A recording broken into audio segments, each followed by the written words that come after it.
বইমেলায়, থিয়েটারে, ক্যাফেটেরিয়ায়, পহেলা বৈশাখে কিংবা ভ্যালেন্টাইন উৎসবে শুধু মেয়েটার চোখে পড়ার দুঃসহ চেষ্টা ছাড়া ছেলেটা পুরো দস্তুর সাধারণ।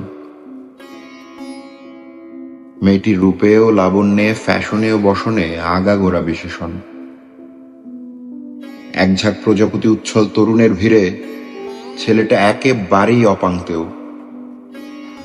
তবু তবু অতি বড় সাহস করে একদিন বলেই ফেলল, আমার সাথে চা খাবে? ছেলেটার দুঃসাহসী অফারে মেয়েটা কি জানি মনে করে বলল, চলো। মেয়েটার মুখোমুখি বসা ছেলেটা বুক ধরফর করছে, আড়ষ্ট জিহ্বা। চায়ে চুমুক দিয়েই বলল, ওয়েটার, আমাকে লবণ দাও। মেয়েটা অবাক হয়ে বলল, তুমি চায়ে লবণ খাবে নাকি? ছেলেটা বলল, হ্যাঁ, আমার জন্ম নোনা জলের সাগর পারে। নোনা চায়ে চুমুক দিলে আমার চোখে ভেসে ওঠে আমার গ্রাম, নোনা জলে ভেসে যাওয়া আমার বাবা মায়ের মুখ। মেয়েটি অবাক হয়ে শুনল ছেলেটার কথা, তারপর বলল, আমি কোনোদিন সাগর দেখিনি। আমার বাড়ি পাহাড়ে, ওখানে গাছ হয়ে উড়ে যায় কোমল মেঘ পাখির মতো।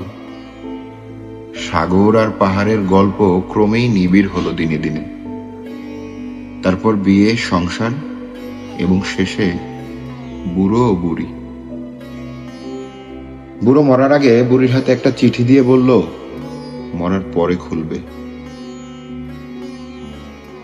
বুড়ো মরার পরে বুড়ি চিঠিটা খুলল। তাতে লেখা আছে, লবণ দিয়ে চা আমি কখনোই খেতাম না। তোমার সামনে থতমত খেয়ে চিনি বলতে লবণ বলে ফেলেছিলাম সেদিন, আর তাই বোকামি ঢাকতে অমন গল্প ফেঁদেছিলাম। তাই 40 বছর তোমার হাতের লবণ চা খেয়ে গেলাম। তোমার হাতের লবণ চা খুব মিষ্টি। বুড়ি প্রতিবেশীদের বাড়িতে বেড়াতে গেল একদিন। তাকে চা দেয়া হলো। বুড়ি বলল, একটু লবণ দিন। অবাক হয়ে প্রতিবেশী বলল, আপনি চায়ে লবণ খাবেন নাকি? বুড়ি বলল, হ্যাঁ,